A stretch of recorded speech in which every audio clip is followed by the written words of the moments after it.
Sangat menarik untuk disimak. Kita bahkan belum membahas tentang Harry dan Meghan. Astaga, justru hal itu menjadi gangguan besar. Di Inggris, kabarnya ada semacam ruang perang di mana mereka berusaha mencari solusi atas situasi ini. Joe Rogan dengan gaya blak-blakannya yang khas melontarkan kritik pedas terhadap Pangeran Harry dan Meghan Markle. Ia mengejek sikap korban yang selalu mereka tampilkan, citra yang sudah mereka susun dengan sangat hati-hati, dan yang paling provokatif adalah misteri aneh seputar anak-anak mereka, Archie dan Lilith.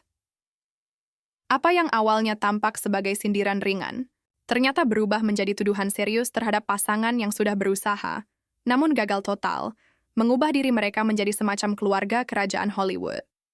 Rogan tidak ragu untuk menyampaikan pendapatnya secara terbuka. Ia berkata, "Ya, aku juga suka es krim. Aku suka banyak hal. Seru juga bisa sendiri. Beberapa hal yang aku suka memang konyol. Aku suka South Park. Aku suka South Park, itu keren banget." Namun, kemudian ia menyoroti apa yang terjadi selanjutnya. Sudah lihat apa yang mereka lakukan? Mereka menyerang Harry. Mereka mendatangi Harry dan Meghan.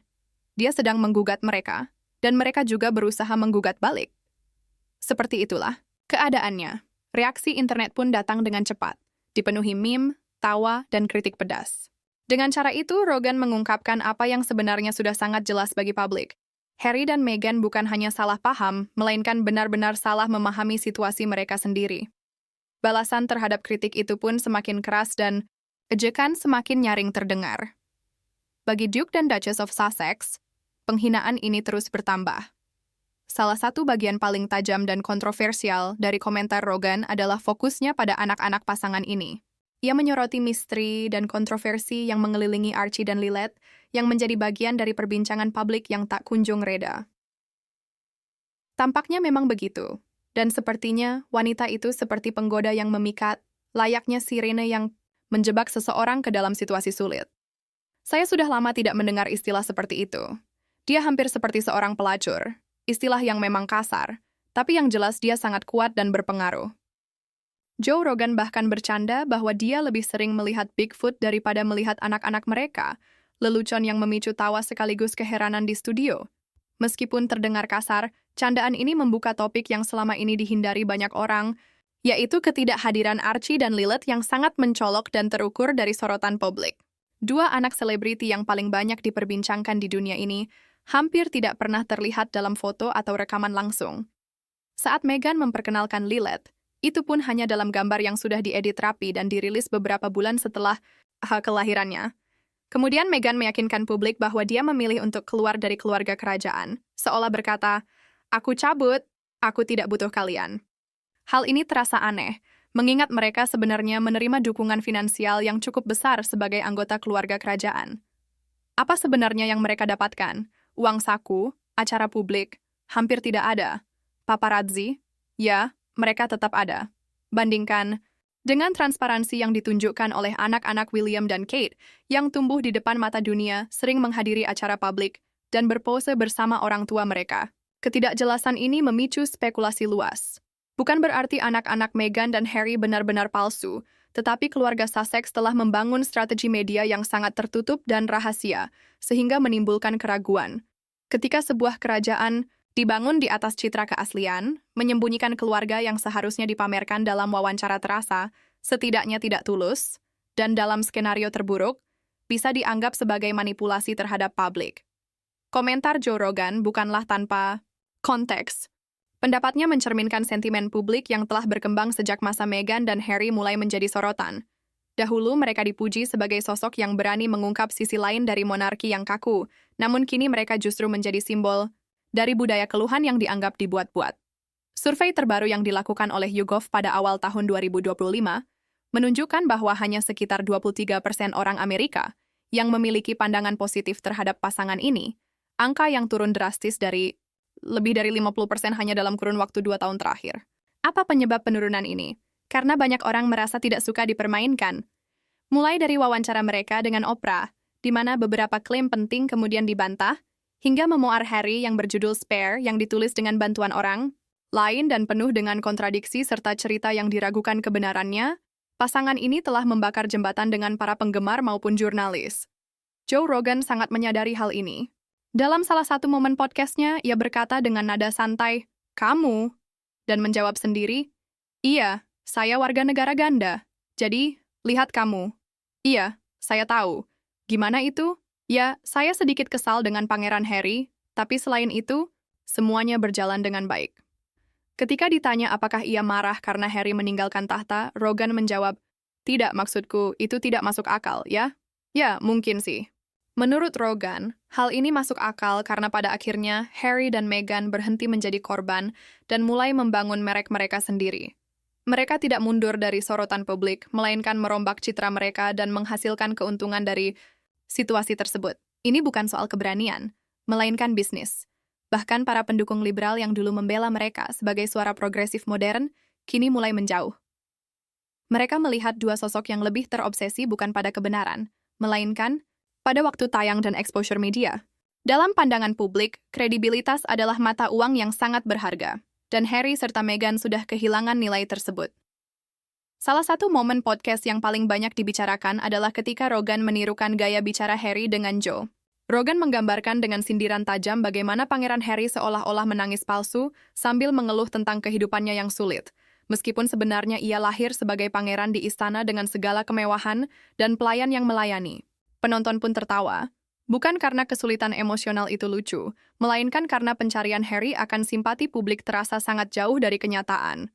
Perlu diingat, mereka memiliki rumah di kompleks Kastil Windsor yang akan tetap mereka tempati, jadi mereka sebenarnya bisa melakukan apa saja yang mereka inginkan. Namun, Rogan juga menyoroti bahwa seharusnya Harry dan Meghan memberitahu nenek mereka terlebih dahulu agar tidak mengetahuinya dari berita, yang menurutnya adalah tindakan yang cukup egois. Ia menyinggung bagaimana Harry memasukkan pengakuan Taliban dalam memoarnya demi menarik perhatian, menggugat pemerintah Inggris karena tidak membiayai keamanannya, dan kini tinggal di mansion mewah senilai jutaan dolar di Montecito. Sementara, Meghan mengembangkan merek gaya hidup dan podcast sambil mengklaim dirinya dibungkam. Ada kontradiksi yang jelas di sini. Mereka menikmati kebebasan pribadi sambil terus menandatangani kontrak multi-juta dolar untuk menceritakan kisah mereka. Kritik Rogan sangat tepat karena mencerminkan apa yang dirasakan banyak orang. Harry dan Meghan telah menjadikan status korban mereka sebagai senjata. Ketika sebuah narasi terlalu terencana, terlalu halus, dan terlalu menguntungkan, hal itu menjadi sulit dipercaya. Olok-olok Rogan bukan hanya mencerminkan ketidakpuasan publik, tetapi juga menggambarkan semakin berkurangnya minat di kalangan elit Hollywood terhadap pasangan ini. Dulu mereka diincar oleh produser top dan raja hiburan, namun kini Sussex telah menjadi cerita peringatan tentang kebablasan dan kurangnya hasil.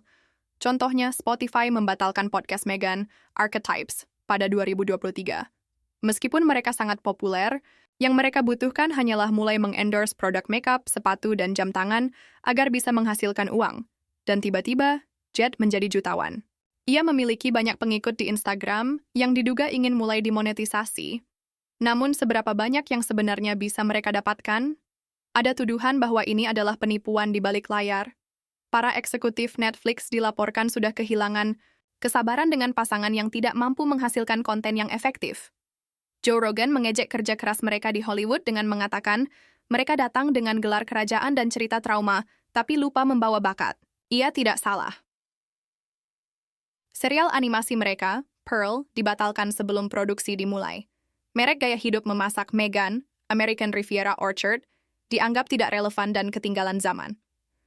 Dokumenter kesehatan mental Harry di Apple TV terlupakan, bahkan sebelum ditayangkan, bahkan orang dalam pun mulai menjauh. Michelle Obama sudah tidak lagi muncul secara publik bersama Harry dan Meghan, sementara tim Beyoncé hanya memberikan respons dingin berupa no comment setelah Meghan menyebut namanya dalam wawancara dengan Oprah. Dalam industri yang sangat bergantung pada daya tarik dan relevansi publik, uang yang terlibat mencapai miliaran dolar. Ya, dan kemungkinan Meghan sendiri sudah memiliki kekayaan sekitar 6 juta dolar dari karir aktingnya. Saya tidak tahu film apa yang pernah dia mainkan, tapi wanita Amerika itu sudah berhasil mengalahkan pangeranku.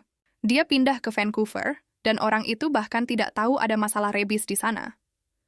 Ada masalah rebis kelelawar sebesar 13%, bro. Ya, benar. Harry dan Meghan belajar dengan cara yang sulit bahwa menjadi selebriti itu harus diperjuangkan. Bukan diwariskan, Joe Rogan tidak hanya mengkritik sifat mereka, tapi juga membongkar hipokrisi mereka. Ia menunjukkan betapa Harry sangat terobsesi dengan privasi, namun di sisi lain justru membocorkan detail-detail intim tentang keluarganya, termasuk momen-momen pribadi bersama ayah dan saudaranya. Mereka mengeluh soal gangguan media, padahal sedang mempromosikan buku yang menjual seluruh cerita hidup mereka ke pers, kata Rogan dengan jujur. Kemudian ada Meghan, si feminis yang mengaku sebagai editor tamu di British Vogue, yang masuk ke dalam kehidupan penuh dengan foto-foto yang sudah disiapkan dan konten bermerk. Dia meluncurkan podcast berjudul Archetypes untuk membongkar label-label yang melekat pada wanita. Terima kasih Pangeran Harry setidaknya untuk itu.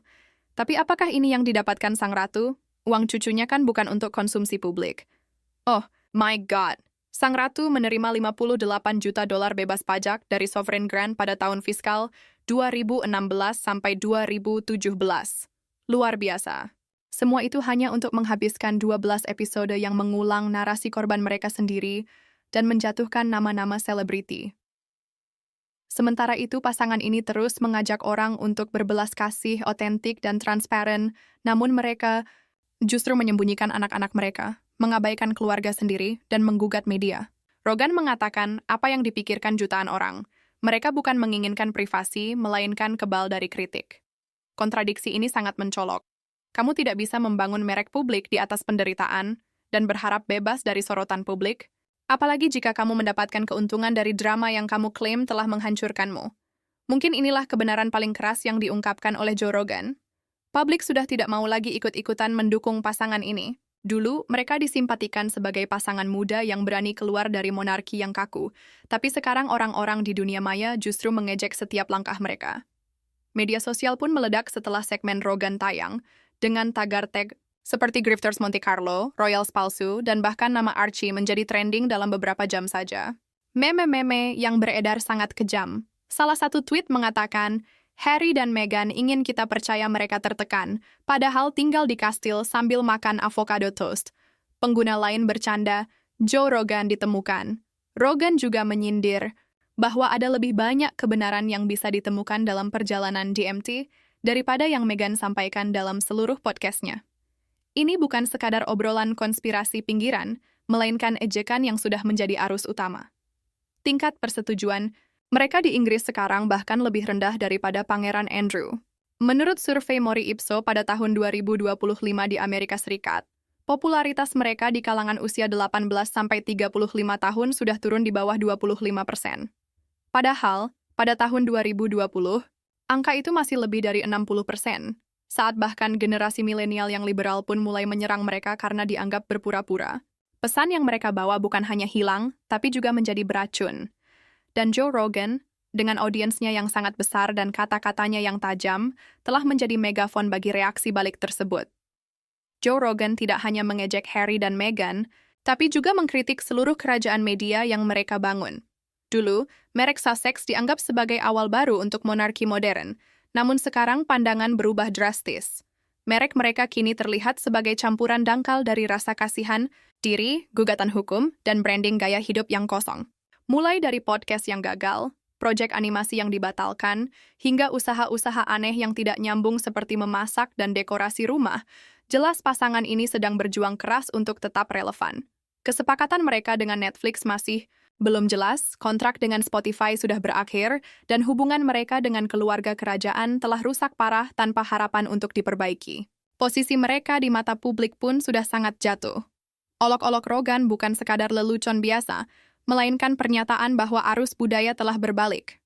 Kamu tidak bisa menciptakan keaslian palsu, mengklaim status raja sambil berperan sebagai korban, dan berharap dihormati ketika kamu sudah membakar semua jembatan dari Istana Buckingham sampai Beverly Hills. Dulu Sussex mengira mereka bisa menguasai Hollywood, tapi seperti yang dijelaskan Joe Rogan, Amerika tidak seperti itu. Membeli merek itu saja tidak cukup, dan Rogan bukan satu-satunya yang menyerang mereka. Komedian malam, satiris, dan podcaster lain juga menjadikan Harry dan Meghan bahan lelucon sehari-hari. Ketika merekmu menjadi simbol kekuatan sekaligus kemunafikan, ini bukan lagi masalah hubungan masyarakat, tapi masalah citra yang serius. Acara Saturday Night Live sudah berkali-kali mengejek pasangan ini. Mulai dari pembawa acara Weekend Update yang menggulung mata melihat upaya rebranding Meghan, hingga sketsa-sketsa yang membandingkan mereka dengan influencer yang sudah kadaluarsa. Bahkan Stephen Colbert, yang dulu dianggap simpatik, bercanda, setidaknya Pangeran Andrew tahu kapan harus diam. Ini bukan soal penindasan atau kekejaman, melainkan umpan balik budaya. Ketika publik kehilangan kepercayaan dan komedian kehilangan rasa hormat, itu berarti kamu sudah kehilangan perhatian. Dalam kasus Meghan dan Harry, dunia sedang tertawa, bukan bersama mereka, tapi kepada mereka. Rogan dengan sederhana mengungkapkannya. Keduanya mengira mereka akan menjadi seperti Obama, tapi kenyataannya mereka malah seperti Kardashian minus rating. Kritikan Rogan bukan hanya sekali terjadi, melainkan gejala dari pengakuan budaya yang lebih besar. Kita sudah melihat bagaimana Harry dan Meghan dengan hati-hati membangun narasi sebagai korban, sambil memanfaatkan privilege kerajaan, menciptakan drama, dan menghindari tanggung jawab. Reaksi negatif ini bukan soal kebencian, melainkan kejenuhan. Jenuh dengan keluhan, gugatan, dan kontradiksi. Pada titik tertentu, publik ingin substansi, bukan sekadar cerita sedih. Dan ketika bahkan teman-teman media dan selebriti mulai mengejek kamu secara terbuka, ilusi selebriti yang tak tersentuh itu pun hancur. Joe Rogan baru saja mengungkap semuanya dengan gamblang. Joe Rogan mengungkapkan apa yang sebenarnya banyak orang pikirkan tentang saga Sussex yang kini sudah kehilangan daya tariknya. Rasa malu yang mendalam menyelimuti kisah ini. Dalam beberapa kata yang tajam dan pedas, Rogan berhasil merobohkan fasad yang selama bertahun-tahun dibangun dengan sangat hati-hati oleh Harry dan Meghan. Ilusi otoritas moral, narasi sebagai korban media, dan hak istimewa kerajaan yang mereka klaim, bertabrakan dengan kenyataan yang keras, dan akhirnya hancur berkeping-keping. Yang tersisa kini hanyalah sepasang tokoh publik yang menukar warisan. Kerajaan mereka dengan berita sensasional dan kesepakatan podcast, namun ironisnya, mereka justru menjadi bahan ejekan dari budaya yang dulu mereka coba kuasai. Ini bukan sekadar soal podcast atau kegagalan di Netflix. Lebih dari itu, ini adalah tentang kredibilitas, keaslian, dan kepercayaan publik. 3 hal yang kini sudah hilang dari Harry dan Meghan. Semakin keras mereka berusaha untuk kembali relevan, semakin jauh dunia menjauh dari mereka. Dari kehilangan dukungan di Hollywood hingga ejekan viral yang dilontarkan Joe Rogan, pesan yang tersampaikan sangat jelas. Merek Sussex sudah rusak parah. Mereka ingin menjadi ikon, tapi kenyataannya malah menjadi karikatur dari diri mereka sendiri. Dan saat publik mulai bergerak maju, ada satu kebenaran yang tidak nyaman untuk diakui. Joe Rogan bukanlah pihak yang menghancurkan reputasi mereka. Justru sebaliknya, ia hanya mengungkapkan realitas yang selama ini tersembunyi di balik citra yang mereka bangun.